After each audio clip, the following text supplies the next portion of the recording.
Just want to welcome everybody to our workshop, Preparing Yourself and Your Space for High Holy Days.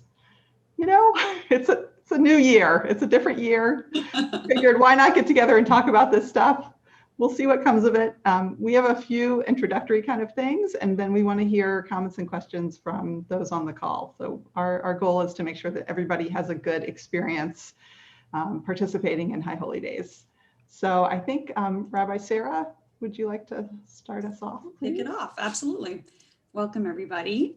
So our sort of subtitle of our discussion tonight is creating a Mikdash Me'at, which is a small sanctuary. And I, of course, felt the need to do a very quick text study with you about that term as a way to frame our conversation tonight. So I'm going to share my screen and Mikdash Me'at, a small sanctuary. Let's see. All right. So the term comes from the book of Ezekiel, and I'll just read it quickly for you. Thus said the eternal God, I have indeed removed them far among the nations and have scattered them among the countries, and I have become to them a small sanctuary, Mikdash Me'at, in the countries to which they have gone. And so this term actually is used by the rabbis later on to refer to the synagogues and the houses of study and even our own homes as places where God resides after the temple is destroyed and after we are, the Jewish people are sent into exile. So the term doesn't come up in this passage, but I just liked it from the Talmud. Then I'll stop sharing here. Come and see how beloved the Jewish people are before the Holy One of Blessing. As every place they were exiled, the divine presence went with them. So those are just two texts to ponder tonight. We're a little bit in exile this year from our own sanctuary. And so our challenge is to create a Mikdash Me'at, a small sanctuary for ourselves, wherever we are going to be watching services. And so we want to talk a little bit about how to do that. And we know that it's challenging. I've heard from lots of congregants about, how much they appreciate being able to stream services and also how challenging it can be to feel a sense of prayerfulness or a sense of community. And so, we know that it's not going to be the same, but we would like to invite you to put a little of thought and a little bit of practice, a little bit of time before the holidays begin in order to create the best possible space for your prayers and for your holiday observance. So I'm going to talk a little bit about some ideas about how to think about your space, and then I'll hand it over to Rachel and Steve. We're going to talk about all the technical aspects. So I'm going to share my screen one more time. But before I do, I want to invite you to think about a question, and you can put your answers in the chat, which is, what makes a space holy? What makes a space holy? So if you want to throw out phrases or adjectives or ideas in the chat, please do. We have a couple more people joining us. So if you want to ponder that and then share your answers, please do.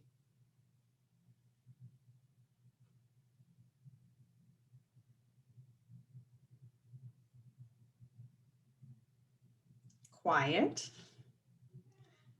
Intention.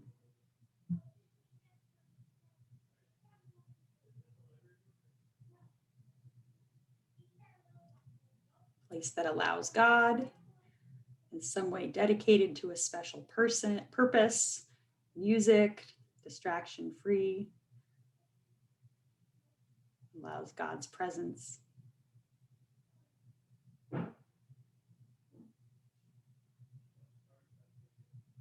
Sense of openness.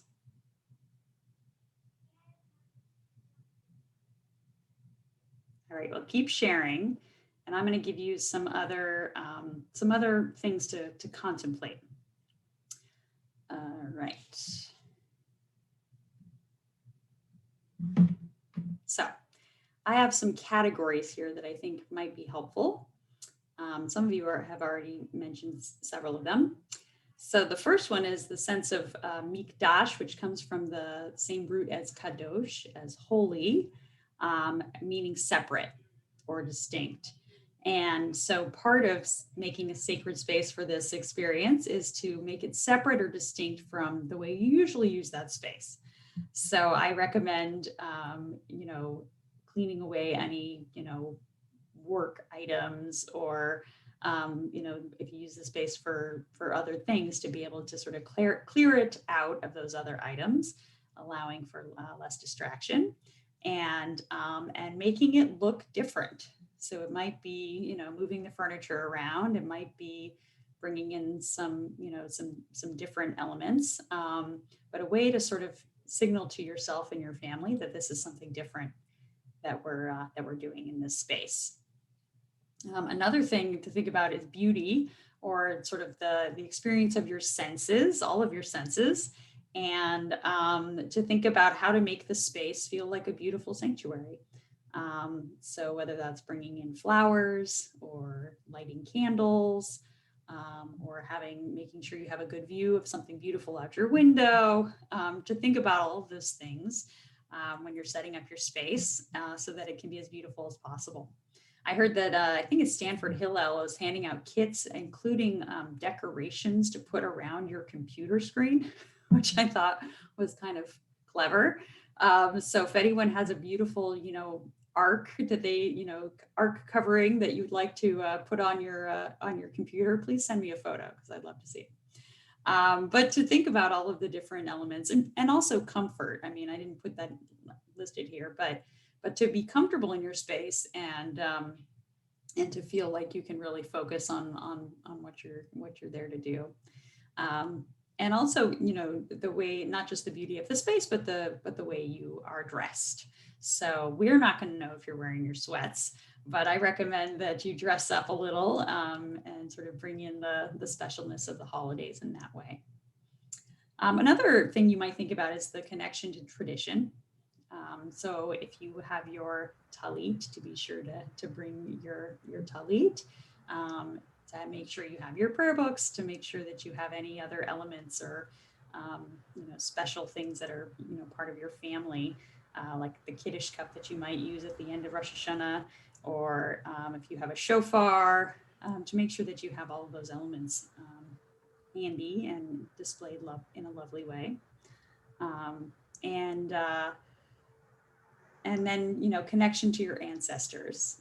So, for many of us, the holidays are a time that we have strong family memories, and we may not be able to be with family in the same way this year, but you can certainly think about bringing in elements that remind you of important relatives, or people in your life. So whether that's photos, or whether you want to have a Zoom Rosh Hashanah dinner before services, if you want to bring in elements, like I said, a Kiddush cup that's been passed down in your family, those sorts of things, to make sure that you have those accessible and visible, I think, to remind you that even though we're all going to be sitting in our living rooms or wherever we are, that we are part of this chain of tradition, and that we are still connected to one another and to our ancestors. And then finally, the easy one, connection to God. And it can mean different things, obviously, to different people, but if there are ways that help you to get into that mind space, whether it's to have, like I said, candles lit, or to have music playing before the service starts, to meditate before the service, or to set your intentions in some way. A lot of people feel a sense of connection to God in nature. So if you can, find an outdoor spot to do this, that would be lovely as well.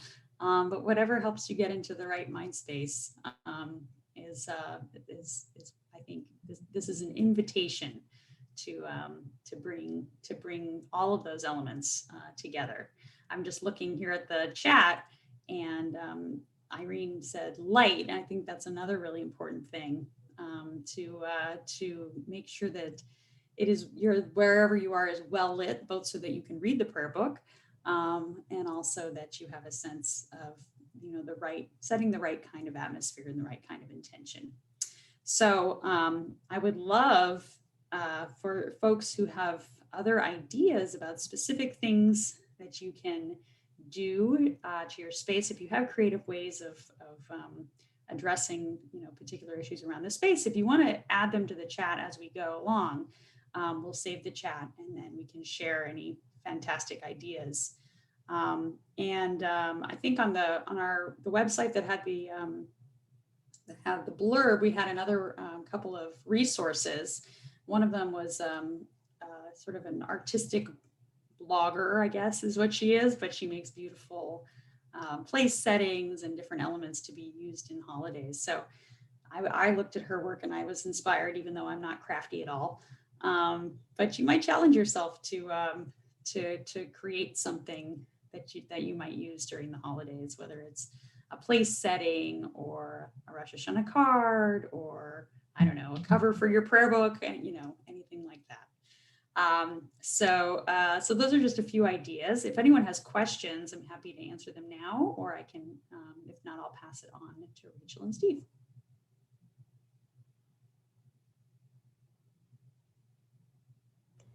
We're a small enough group. If people want to just unmute yourself and start talking, then we'll see you and we'll get to hear you. I just love the fact, Rabbi Sarah, that you used purple ink. It's important to me. That was very nice. It reflects who you are, and that might actually be part of this conversation, which is that the space you're going to make at home should reflect you and what's meaningful to you. Absolutely. It requires purple text. Go for purple it. Text. I'm all about it. Yeah, so just to sort of to conclude my part, I think the idea of it is to set the intention, yeah, to really sort of prepare yourself and prepare your space, whatever that means. So at the very least, to clean up, to tidy up a little bit, and to say I'm about to enter into this holy space. Oh, I have one more text. Sorry, I have to do so many texts because I am a geek. This is my last one, and then I really will hand it over. One final thought from Exodus: "They shall make for me a mikdash, and I shall dwell among them." So it's something we have to make. And if the Israelites in the desert can build a place for God's dwelling place, even in their wanderings, I think we can too. So that's my last thought, and I'll let Rachel and Steve take over. So it looks like maybe a couple people unmuted themselves, like they have a question. Judy Goldberg, did you have a question? No, I'm just getting ready to make a comment about something that I read, an idea, to put up pictures of people that you'd like to spend the holiday with in your space. So it kind of intrigued me, And I told my niece about it. She loved the idea. So she's putting up pictures of all of us. Anyhow, so that was just an idea. A great idea. Thanks for sharing that. Lauren Ford.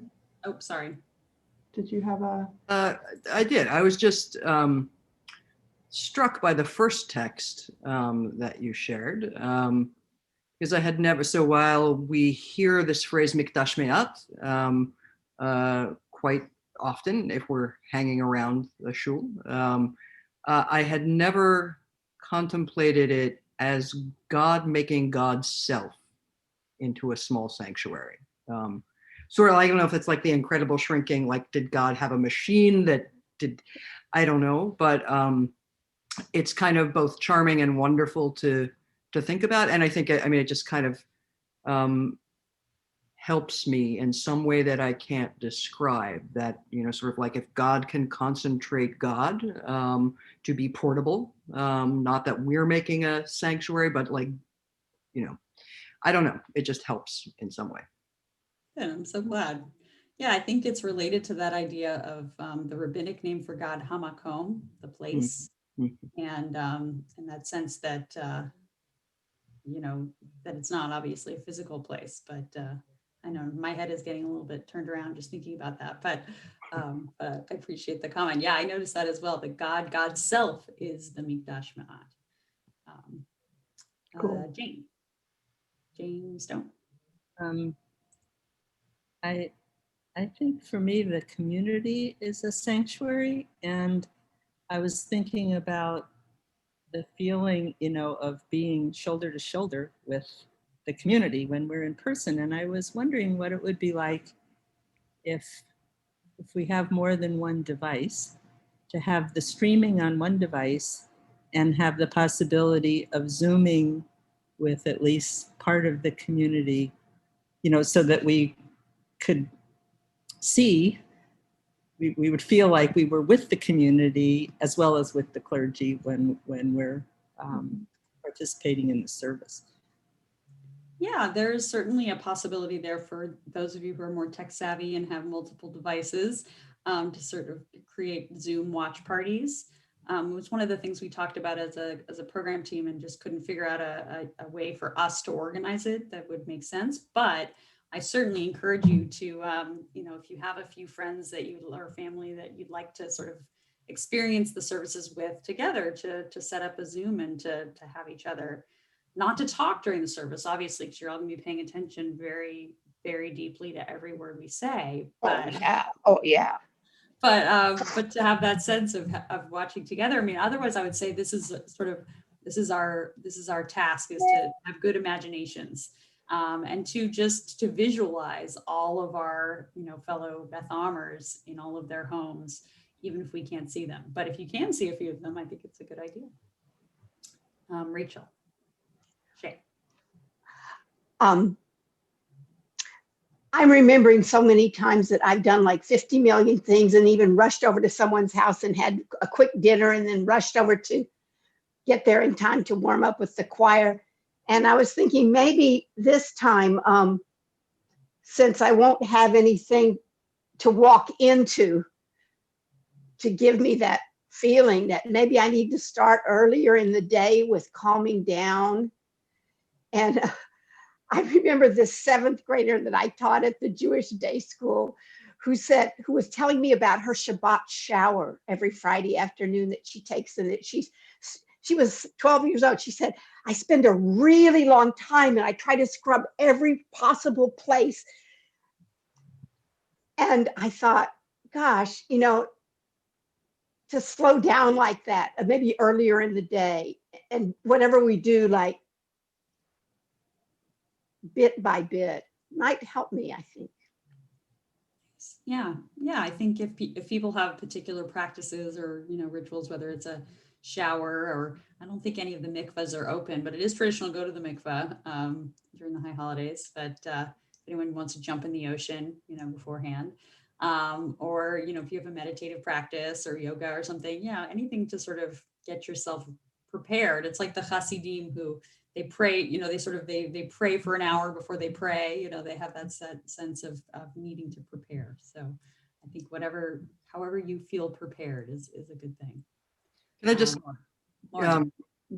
because that just reminded me of what I was doing for the roughly 25 minutes before this session began, which was scheduling time slots for use of the pool and the hot tub in my apartment complex, which you can only do in 1 or 2 people at a time, whatever, and with sort of very restricted time slots. But I sat here thinking about what could I do, and a hot tub is not quite a mikvah, but it'll do this year. And so I just sort of went through the process of thinking very carefully about when do I want to do this, as proximate to the holidays as I can, and also in conjunction with perhaps you'd like to mention, because I'm so excited about the possibility. So I'll mention it, that we can schedule 20-minute visits to the Ark at Beth Am, which I'm just so pleased that we're able to do. So I scheduled me a fake mikvah visit proximate to my Ark visit. So good. I'm glad. Yes. So as Lauren's pointing out, that we sent out an email today with some high holiday streaming information and also information about signing up to spend some time in front of the Ark, which, as many of you know, we traditionally had the Ark open during Ne'ilah, during the final service of Yom Kippur, for people to spend some time. So instead of doing it during Ne'ilah, we're going to do it the week between Rosh Right. Hashanah and Yom Kippur. Yeah. All right, I do want to get to the tech stuff. So Rachel, take it away. Well, let me see if I can make a segue here. Part of the intention, we've been talking a lot about preparing, thinking ahead, and just being ready. And the tech is not unrelated to that, because the last thing we want is people running around scrambling at the last minute to find the link, to see if it works, to test the sound. So one of our objectives for tonight is to take you through some of the basics of that, so that you can think about how, not just where you're going to sit, but what device you're going to use. Maybe have a chance to test things out and really be ready, so that you won't be so worried about the IT, but you can actually enjoy and participate in the service itself. So I have a couple of screens, a couple slides I want to share as well, but I'm going to go up. Sorry. Okay. So I just want to start with this photo, which was the publicity on the for the session, but I just love it. But this was taken at the church last year, and we can't get around the fact that there's going to be a screen. We're all going to be looking at a screen. Here's Rabbi John with the Beth Am backdrop behind him. But there's these three little adorable boys. I think a lot of us know who they are, just sitting out there with their coloring book, hanging out, and they're listening, taking it all in, but doing their own thing. And this is just such a lovely image to me, that it was really like this image that got me thinking about, like, how could we offer some kind of workshop like this? So I wanted to start with that, but then go into, it was mentioned in the email that went out today. This is a summary of some of the links there. What I just want to show people, and we're going to test a couple of these here, the Beth Am website these days, you don't need to type in HTTP, you don't even need to type in www anymore. You just type in betham.org and it takes you to the website. Just, I don't know if people knew that. So here's our homepage. You can still see it, right? If you go to the bottom, there's these little buttons which are kind of hiding, but this is the YouTube channel right here. If you just click on that, this is our YouTube channel. If we were live streaming right now, you would see it. So it's really that easy. And part of the reason, so let me just stop sharing for a minute. Part of the reason we wanted to, put our services not just on our website on the streaming link, which we'll go back to in a minute, but also on YouTube, is it works much better on TV. So for people who know that you have a smart TV with a YouTube app,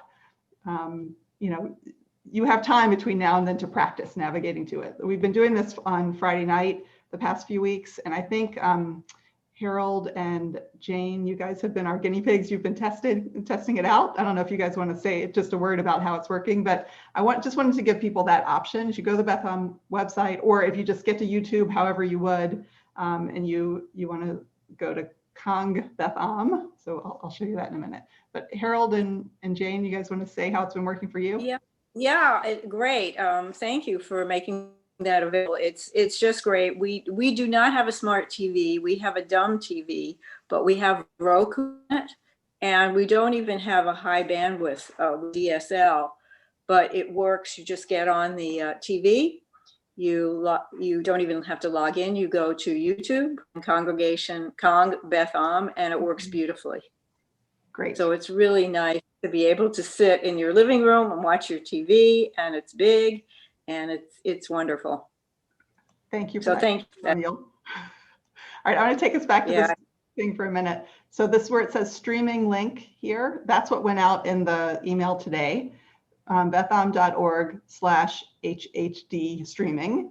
And if you click on that, we have a special High Holy Day live stream page. So it looks sort of like, but it's not exactly the same as our regular page. We want people to have this link to get right here. But what I want to show folks is, thanks to Steve Lazarus and some others, we put in a little test video so that you can click on it and make sure you can hear it on your computer or however you're going to, whatever device you're going to use. So if you go to the High Holy Day streaming, which is the link that was in the email, and then you click on the pretty much anywhere on the screen, All right, guys. So It launches a video, figure out here whether we just wanna so you do can test. This is TikTok, not live stream, don't it's just a know video, what but you can test it. and We're done with And what I also want to show you is this little icon down here with the 4 corners. If you click on that, it makes it full screen. So these are just a few little tips to enhance your experience. And while we're here, I'll just point out we have an FAQ page about streaming. So that's another link to click on here. But probably whatever problem you're having, if you're having any trouble, it's been described and there's some suggestions. So you might want to spend a little time just reading the streaming FAQs ahead of time. So we've mentioned a few things like, how do I view services on YouTube? What happens during an event if something happens? So I will stop sharing now. Ask a question? Sure, Susan, go ahead. I've had many years ago when I got the Comcast, I had the Comcast guy show me how to get whatever's on my computer, whatever's playing on my computer at the time, if it's YouTube video or music video or whatever it is, to get it to connect it to my TV so that I can watch it on TV instead of watching it on my computer, on my laptop. And I've been searching and searching and searching for that information where I wrote it down, what he said. Is there a way that I can put my email address or my phone number or something like that in the chat? And then anybody that knows how to connect your laptop to get whatever's playing on your laptop to be on your TV, to call me or email me or tell me where I can get that information, because I've been searching and searching for it and I just can't find it. Is that like a really hard thing to do, or is that a it's a great question. Yeah, I mean, my guess is whatever they told you all those years ago probably doesn't even work the same way anymore. Yeah, I've got the cable box. It's And I easier. remember you have to hit this, and you have to hit this, and you have to hit this. You go right down to the bottom, little button that you would never use to hit Yeah. that and that and that and that. And you're right. Yeah, this is probably. So, what should I do to find that out? So I also think it's different for Mac than, I can actually answer that. 'Cause I had that trouble with my DVD player. go for it, Michelle. If you do have, what kind of cords do you have? Like video camera cords, like to put on the, you need like special cables? I've got cords, all kinds of cords. I can connect, but I just don't know what to hit on the cable remote control to make it play on the TV. Because sometimes you have to go to video 1 or video 2, whatever, on your TV. Because I had that trouble once with my DVD player, and it's similar to the computer. Video 1 or video 2, it'll say that on the cable thing, the clicky thing. You have to click on the remote, and sometimes you want to go to like cable.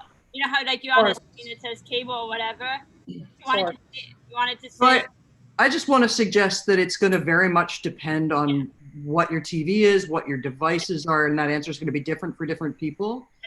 Susan, I think I will, if you want to send an email to us at zoom@bethom.org, I think one of us would be happy to help you out. Thank you. It's a Sony TV and it's a Dell computer. Great. So I think what we're modeling here is that we're all kind of figuring this out together, and there's a whole lot of resources, and people are just willing to kind of say, well, try this or maybe try that. So thank you to Lauren and to Michelle and Steve, who've been already trying to offer some solutions. And we have kind of a small cadre of people who are willing to be kind of a help desk. And so we've actually created an email group that's called helpdesk@bethom.org. So I'm going to show you that on my screen because sometimes it's easier to see it. So for troubleshooting resources, we talked about the streaming FAQs. Steve Lazarus was telling us about this. There's a website called speedtest.net if you're wondering like if you're, what your network speed is. And Steve, you might say a bit about that in a minute. But then we have this group email called helpdesk@bethom.org. And some of the nice tech wizards we have around the congregation are willing to take questions and try to help people problem solve. maybe not in the middle of a service, in the moment, but you can always send an email to that and we can try to figure out, before the next service. But I just can't thank enough some of our tech wizards who are on the call tonight. And I want to just go back to one other link here, because there was a question about like the schedule of services and what time things are starting. So we have this page, which is basically High Holy Days Central. Got everything about the High Holy Days on it. We click on there, and this you can get to this many ways. You get to it from the home page, you get to it from that email. But if you scroll down, we've divided into the preparation period. So here's about, you would click here if you want to get more information about ordering prayer books, or actually we're going to let people borrow prayer books. There's a way to sign up for that. Information about the Book of Memory, which is going online. So all of the youth programs that are happening, you click on this section, it takes you to another page. Things that are specific to Rosh Hashanah, things that are specific to Yom Kippur, High Holy, the additional holidays after Yom Kippur, we've got Sukkot, etc. And down here is the services and schedule at a glance. So if we click on this part, you can scroll down, past. So here's Sukkot, which is next Saturday night, 8:45. I'm going to scroll a little fast, sorry, but here's the main service on Erev Rosh Hashanah at 7:30. The morning, we have a new family service this year at 9 on Shabbat morning. The morning main service will be at 10:30. So this is where you can get all the information about the service times. And we've also printed our builder. The September-October builder is really focused on High Holy Days. So that should be landing soon. And that has a printout calendar of all the service times as well. So the last thing, I think I have one more screen. Oh, it's gonna take me a second to get there.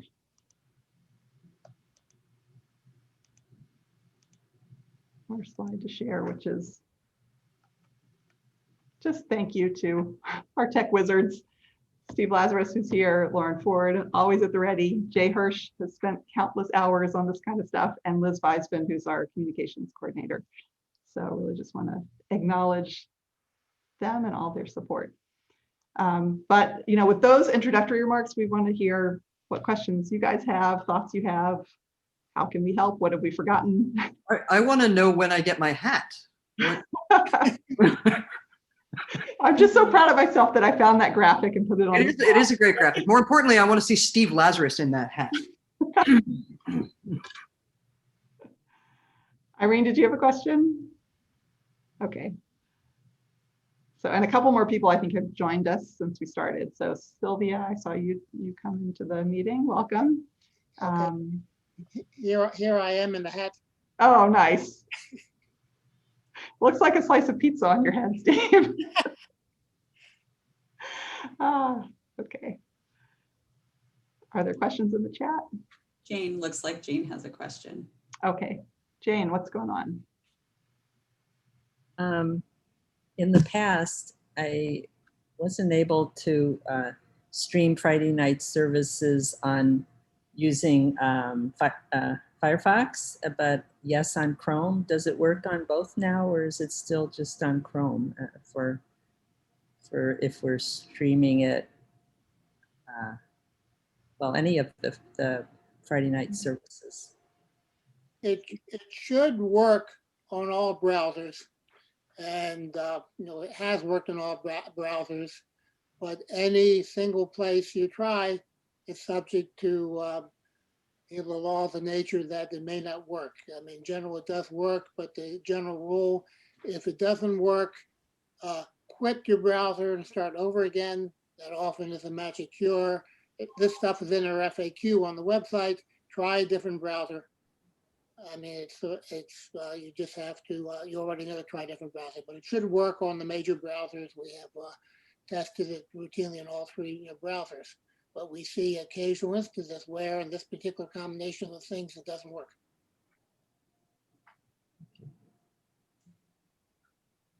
Great. So there's a comment from Sylvia, who's also been having some trouble streaming on Friday night. I do just want to clarify that we're not actually, the congregation is not on Zoom on Friday night. So like right now, we've all joined a Zoom meeting.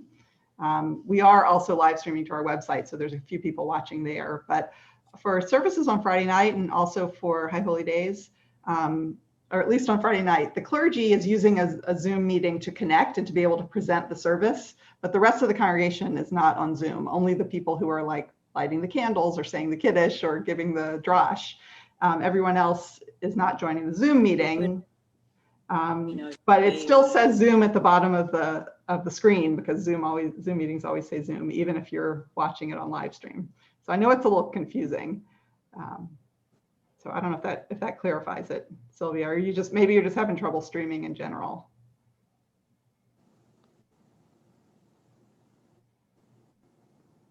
Do you want to say a little bit more about the problem? Let's see.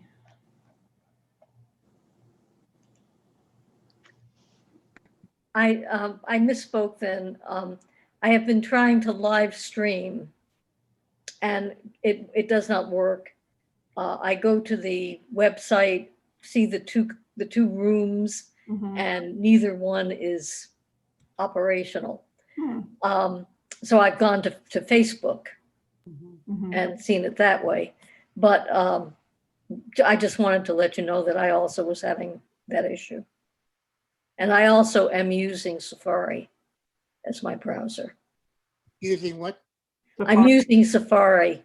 Okay, yeah, I mean, I'm a Safari person, that works. I mean, this is again, FAQ, if you get there too early, we haven't started yet. And one of the things you should do, you can refresh your browser to look for the indication that we're live.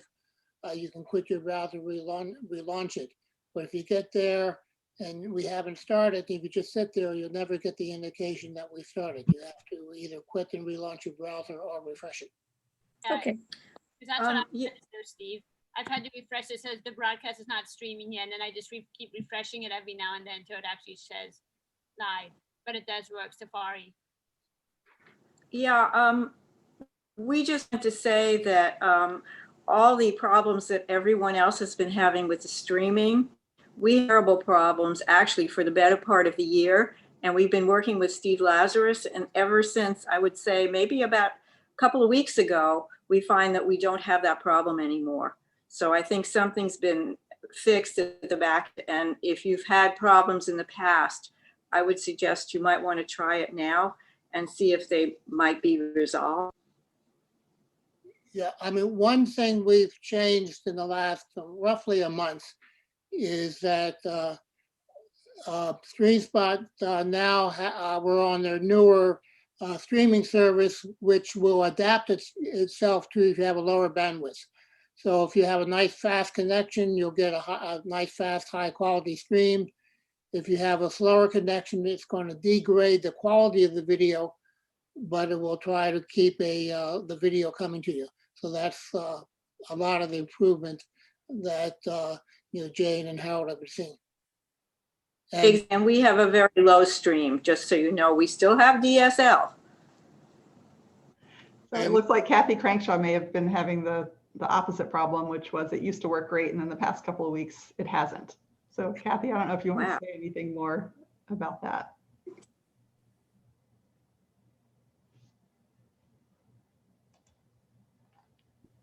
Yeah, so we've been streaming on Friday nights since beginning, I mean, for months and months. And then the past 2 weeks, the streaming link has not worked, so I've gone to Facebook. But I did the same thing. I mean, I've done it for months, and then the streaming, and then someone said, and there was a comment, maybe Jay or Steve put in the comments during Shabbat services to go to the YouTube link. And that someone made the comment, we weren't streaming anymore. So I go to the Bethlehem website, do the streaming for the sanctuary, and it just hasn't worked. Just the past 2 weeks. Well, I will say that last week it was kind of down to the wire whether we were going to have sound or not. So we didn't start the stream until at least 6:15. I think it was more like 6:18. So yeah, that could have been part of it also. Okay. Yeah, I don't know, but I mean, we got it to work. We just went to Facebook. Right. Did it that way. I mean, I guess this brings up just kind of the reality that even though we live in the middle of Silicon Valley, there's always glitches. People's internet goes down, we might lose power, you know, there's always something going on.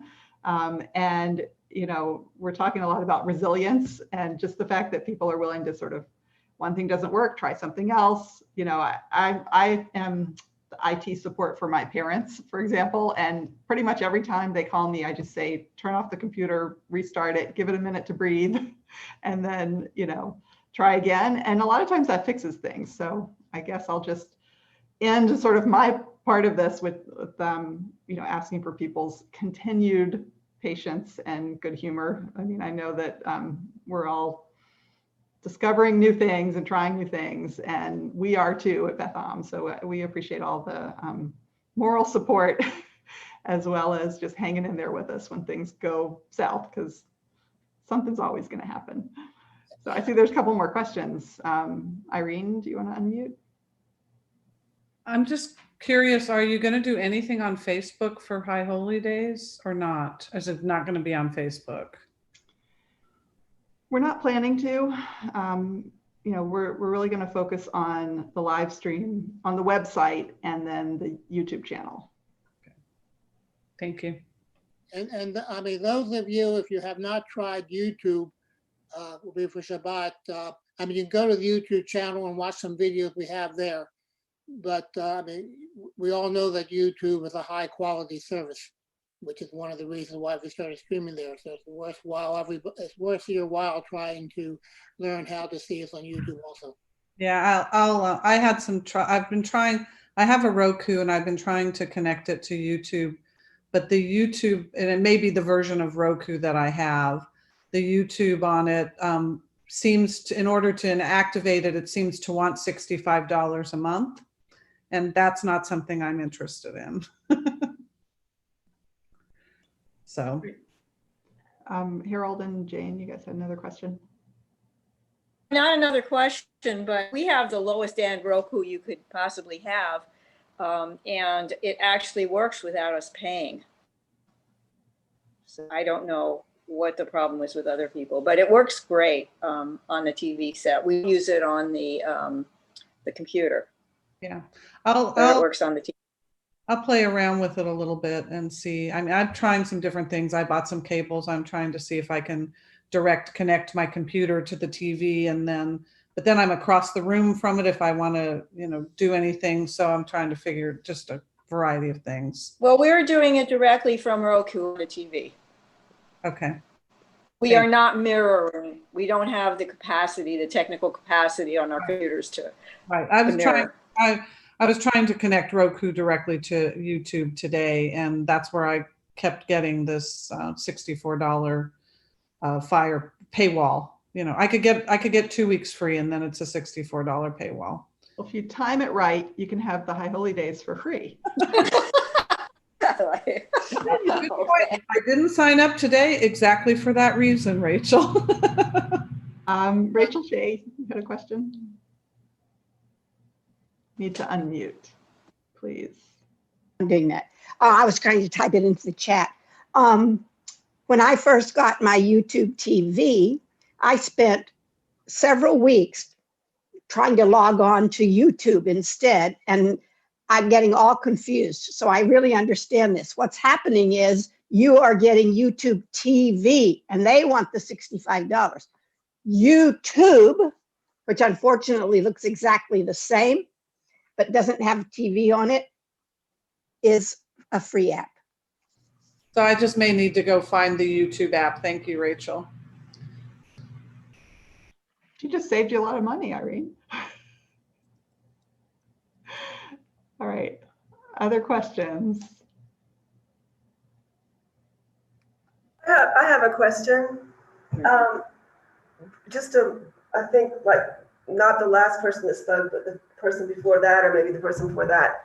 I couldn't see them. Was that me, or were they on the phone? Or I just know that when I was using Zoom in the past, weeks ago, Like if it was somebody that was calling in from a phone, you'd see like a little picture, or something just to show that that was the speaker, with the green rectangle around him, right? But then just a minute ago, somebody was talking and there was no green rectangle around anybody, and I couldn't see the person that was talking. Was that somebody calling in from a phone, or why could I not? Yeah. Right. I think it was Kathy, who I think had her video turned off or her camera turned off. So why is That's it right. We're having dinner. sometimes it'll show the little icon showing that that's somebody speaking for a phone, and sometimes it won't show that. Does anybody know the answer to that question? Why is it sometimes you show it can, and sometimes not? You can use your phone for Zoom and do video. What I'm right now not showing my video because we're having dinner, but listening. And so I don't have a profile picture on this laptop. Maybe I have that's it on the other fine. one. Thank you. Yeah, it's just because I have my video off. Yeah, Susan, if you look down at the bottom of your screen where the video icon that says stop video, if you click on that, it's going to turn off your video, and then we'll just see your name. We can, I just stop my video, you see my picture that I have, I just turn it back on and you see me. Can you do that again? I didn't see it. Okay, so I'm on my video, I press the stop button, then I have a picture of myself. Okay, okay. And if I don't have, people who don't have a picture, you just see their name. Right. They just don't want to be seen for a minute. Like they might be drinking something or eating something and they don't want anybody to see. So they just click on the stop video, and then it just, if I do mine, do you see my name? Yep, you're gone now. We saw your name. And it's good to know about that, because sometimes you're in the meeting, you're doing things, blowing your nose, or you just have people that want to watch, so you stop your video. Thank you for that. I have a lot of nerve asking these questions, but I think that's what this is about, right? We're trying to ask questions that we don't know the answers to about Zoom and so forth, right? Isn't that what this is for? Exactly. We also had a Zoom night workshop back in April, I think it was. It was all those months ago that we recorded that, and it's on our website. If you give me a minute, I'll get the link. But basically, if you go on the Beth Am website, you can watch a previous iteration where we were just kind of introducing Zoom, and there were a lot of good questions like that. So it might help you.